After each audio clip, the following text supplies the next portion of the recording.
So, hey guys, welcome back to my YouTube channel. This is Aditi Kashyap, and finally, after a long time, I'm back with the videos.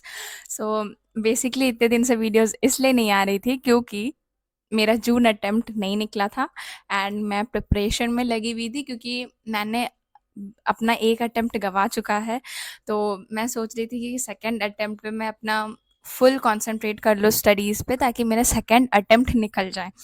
अब देखो हुआ ये था कि जून attempt ख़त्म हुआ था एंड उसके तुरंत बाद मैंने आर्टिकलशिप जॉइन कर लिया था, ठीक है? इस वजह से मेरे को टाइम नहीं मिल रहा था वीडियोज़ शूट करने का, जिस वजह से मतलब वीडियोज़ आए ही नहीं बहुत महीनों तक।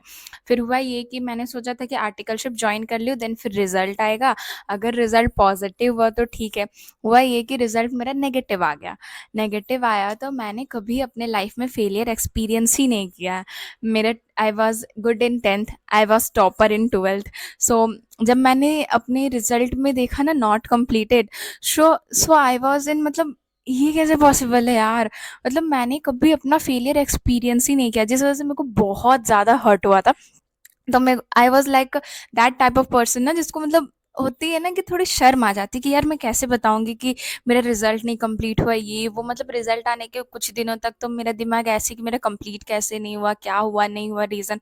फिर मैंने अपने आप को फोकस किया कि नहीं, ये अटेम्प्ट नहीं निकला है, नेक्स्ट अटेम्प्ट निकालना है अब और टाइम नहीं वेस्ट करना है, ठीक है? तो फिर मैंने हुआ ये कि मैंने फिर अपना आर्टिकलशिप ब्रेक कर दिया। मैंने 2 मंथ्स आर्टिकलशिप की एंड देन मैंने आर्टिकलशिप छोड़ा एंड देन फिर मैंने अपना प्रिपरेशन में लग गई। अब फिर हुआ ये कि प्रिपरेशन में मैं ऐसा लगी, ऐसे फिर हुआ ये कि सबको मेरे सारे फ्रेंड्स लोग डिसाइड किए, जो बोथ ग्रुप दे रहे थे वो लोग डिसाइड कर लिए कि वो लोग सिंगल ग्रुप देंगे क्योंकि टैक्स का नेक्स्ट ईयर से सब कुछ चेंज हो जाना है। तो वो लोग डिसाइड किए कि नेक्स्ट ईयर फिर वो लोग ग्रुप 2 देंगे, इस ईयर वो लोग ग्रुप 1 दिए हैं। बट मेरा ये था कि यार अभी अगर मैंने ग्रुप 1 दिया और फिर नेक्स्ट टाइम पे ग्रुप 2 दूंगी तो मेरा बहुत टाइम लग जाएगा, फिर 6 मंथ्स इसमें लग जाएगा। तो मैंने ये सोचा कि मैं बोथ ग्रुप ही देती हूँ, अपने और से पूरा प्रिपरेशन करके जितना हो पाएगा उतना करती हूँ, उसके बाद आगे का आगे देखा जाएगा कि कैसे होता है। तो फिर बोथ ग्रुप के लिए प्रिपरेशन के लिए लग गई। अब उसके बाद मैं प्रिपरेशन में, और ऑब्वियसली आप लोगों को तो पता ही है जब सिंगल ग्रुप करने में इतना मेहनत लगता है तो बोथ ग्रुप में तो भाई जान निकल जाता है। तो फिर उसमें और टाइम नहीं मिलने लगा, जिस वजह से वीडियोस नहीं आ रही थी। तो बहुत कमेंट्स आ रहे थे मेरे को कि आपका जून अटेम्प्ट क्या हुआ, नहीं हुआ एंड ऑल। सो मेरा जून अटेम्प्ट नहीं क्लियर हुआ था। मेरा सिर्फ ओएमएसएम में एग्जामेशन आया था, तो मैंने इस बार ओएमएसएम का पेपर नहीं दिया है, बाकी सारे 7 पेपर्स मैंने दी है। अब देखो ये 7 पेपर्स में मेरा क्या होता है नहीं होता है, गॉड नोज। बट इस बारी मैंने बहुत मेहनत की है, बहुत तो अब बस देखो मेरे मेहनत का फल मुझे मिल जाए। अब आगे क्या होता है नहीं होता है वो तो सब रिजल्ट पे डिपेंड करता, कॉपी कैसी चेक होती है नहीं होती है, अब गॉड नोस। सो चलो बिना टाइम वेस्ट किए मैं अपना डिस्कस कर देती हूँ कि मेरा एग्ज़ाम कैसा गया नहीं गया। तो सबसे फर्स्ट जैसे हम लोग का मैंने बोथ ग्रुप दिया था तो मेरा कॉन्टिन्यूसली 8 डेज एग्ज़ाम था। बट मेरा ओएमएसएम का पेपर नहीं था तो मैंने 11th को एग्ज़ाम नहीं दिया, बाकी मैं 10th से मतलब 17 तक 11th को छोड़ के रेगुलर एग्ज़ाम था। तो 10th को सबसे पहला पेपर हम लोग का होता है ग्रुप 1 का, जो कि है बिजनेस लॉ एंड एथिक्स। तो उसमें देखो एमसीक्यूज जो है वो हमारे सारे सब्जेक्ट्स में 30 मार्क्स का रहता है। तो इसमें मेरे को एमसीक्यूज में 14 मिले हैं एंड बाकी ओवरऑल मैंने इसमें पेपर 100 मार्क्स का अटेम्प्ट किया। बट इसमें हुआ ये था कि मैंने इंडियन कॉन्ट्रैक्ट एक्ट का मैं सोच के गई थी कि इंडियन कॉन्ट्रैक्ट एक्ट का क्वेश्चंस करूंगी, ठीक है? एंड बाकी मैंने कंपनीज नेगोशिएबल वगैरह ये सब ऑप्शन में रखा हुआ था और केस स्टडीज वगैरह की, अगर बाई चांस अगर पेपर मेरे अकॉर्डिंग नहीं आता है तो फिर मैं उसके उसके पास मतलब कंपनीज में सोचूंगी करने का। हुआ ये कि इंडियन कॉन्ट्रैक्ट में आ गया ई कॉन्ट्रैक्ट का क्वेश्चन, जो मैंने कभी सोचा ही नहीं था, मतलब प्रीवियस अटेम्प्ट में कभी नहीं आया था, ना ही हमारे से ये क्या बोलते हैं सीएमए के मॉड्यूल में ई कॉन्ट्रैक्ट का उतना कंटेंट है। जिससे मेरे को लगा कि यार ये तो आएगा ही नहीं, 7 मार्क्स में क्या लिखना होगा, तो मैंने ई कॉन्ट्रैक्ट किया नहीं था। एंड स्पेशल कॉन्ट्रैक्ट मेरा उतने अच्छे से डन नहीं था। तो बस मैंने फिर कंपनीज और केस स्टडीज की तरफ मैं गई, फिर उसके थ्रू ही मैंने 100 मार्क्स का पेपर अटेम्प्ट किया था। एंड बाकी इसमें मेरे को एमसीक्यूज में मिले हैं 14। सो अब देखो इसमें क्या होता नहीं होता। ओवरऑल मेरा ये पेपर मतलब ओके ओके गया था। अब आगे पता नहीं इसका क्या होता है नहीं होता। एंड ग्रुप वन में सेकंड पेपर आता है हमारा फाइनेंशियल अकाउंटिंग। ठीक है, तो इसमें मेरा एमसीक्यूज जो करेक्ट हुआ वो 16 मार्क्स का एमसीक्यू करेक्ट हुआ है।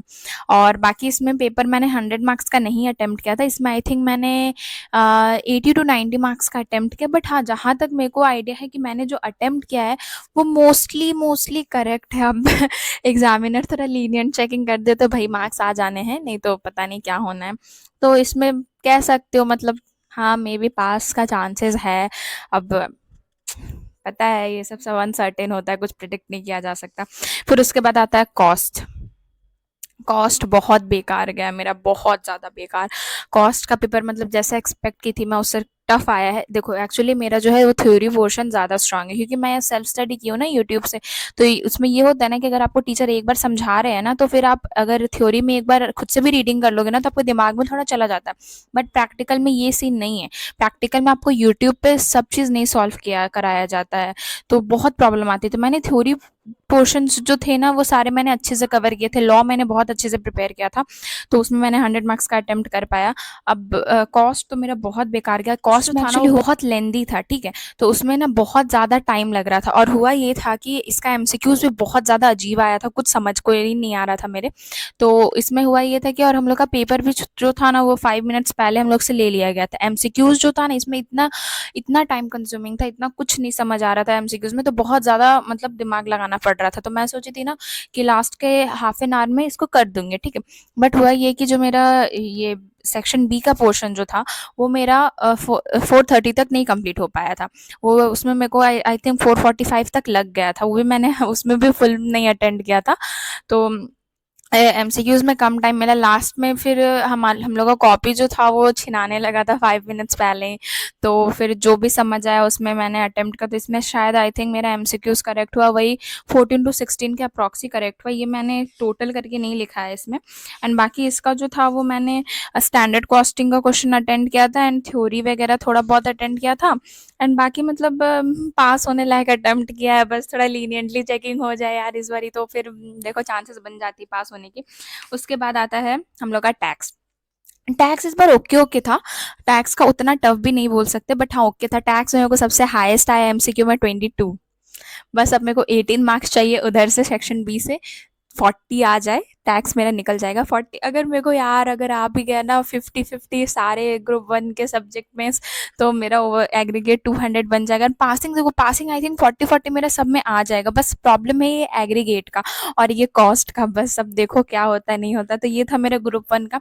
तो ग्रुप वन का बात करें तो ग्रुप वन का मेरा ओवरऑल बोला जाए तो मैनेजेबल पेपर था। मतलब मैं होप कर सकती हूँ हाँ कि मेरा ग्रुप वन सही गया है, ग्रुप वन निकल सकता है, ये मैं होप कर सकती हूँ। अब बात करते हैं ग्रुप टू।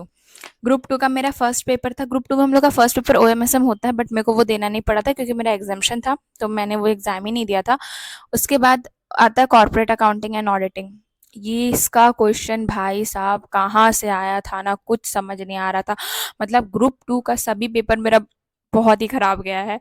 अब पता नहीं अब क्या होता है नहीं होता। इसमें मेरे को एमसीक्यूज में मात्र 10 मार्क्स आए हैं। इतना मतलब कहाँ से एमसीक्यू आया था, कहाँ से क्वेश्चन आया था, कुछ नहीं समझ आ रहा था।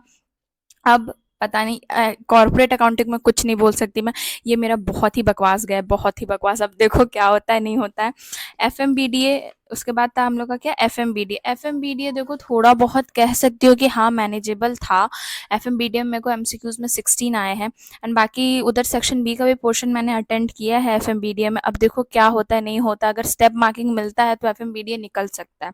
और कॉर्पोरेट अकाउंटिंग में भी स्टेप मार्किंग मिले तो कॉर्पोरेट अकाउंटिंग में भी 40 आ सकता है। बाकी पता नहीं, गॉड नोस क्या होता है नहीं होता है।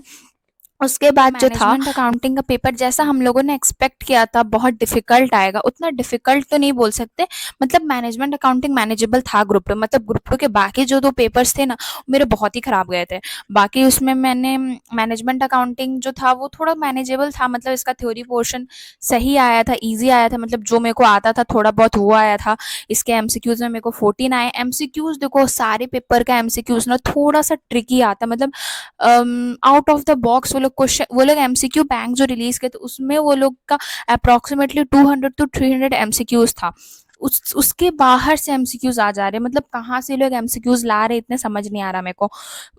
तो एमसीक्यूज़ में मेरे को 14 आया था, बाकी इसमें भी मैंने शायद आई थिंक समझो तो मैंने ओवरऑल पेपर इसमें 80 टू 85 मार्क्स का अटेम्प्ट किया है, ठीक है। बट हाँ, मैंने जो अटेम्प्ट किया है वो मोस्टली करेक्ट है, मतलब स्टेप मार्किंग के अकॉर्डिंग मिल जा सकता है मेरे को marks. Management accounting okay okay था, बाकी कॉर्पोरेट और एफएम तो भाई साहब गजब का था। ग्रुप 1 का मैनेजेबल था, ग्रुप 2 का ओवरऑल मैनेजमेंट अकाउंटिंग सही था। अगर स्टेप मार्किंग मेरे को सब चीज़ में मिल जाता है तो आई थिंक मेरा ग्रुप 2 भी निकलने का चांसेस है। ग्रुप 2 में मेरे को 50-50 हर पेपर में चाहिए। ओवरऑल मेरे को 150 चाहिए ग्रुप 2 में, तब मेरा ग्रुप 2 क्लियर होगा। ओएमएसएम का तो ज़रूरत नहीं है, तो बाकी 3 जो पेपर है मेरे, उसमें मेरे को एग्रीगेट 150 चाहिए। तो अब देखो आगे क्या होता है। ऐसा मेरा पेपर गया है, कल पेपर ख़त्म हुआ है एंड आज मैं रिव्यू कर रही हूँ कि मेरा पेपर कैसा गया है। तो चलो, अब आप लोग भी कमेंट करके नीचे बता देना कि कैसा गया आप लोग का पेपर, नहीं गया है। और आगे किससे रिलेटेड वीडियोस चाहिए वो भी बता देना। अगर चाहिए मैं कि ओएमएसएम में मेरा एग्जामिशन कैसे स्कोर हुआ है, अगर उसके बारे में भी जानना है तो आप लोग उसके बारे में भी कमेंट कर देना, मैं वो भी शेयर कर दूंगी कि ओएमएसएम का प्रिपरेशन मैंने कैसे किया था। और बाकी सबका प्रिपरेशन अभी तो फिर मैं क्या ही बोलूँगी सीएमए इंटरमीडिएट इमीडिएट का, कि मैं कहाँ से प्रिपेयर की हूँ जब तक मेरा नहीं निकलता है।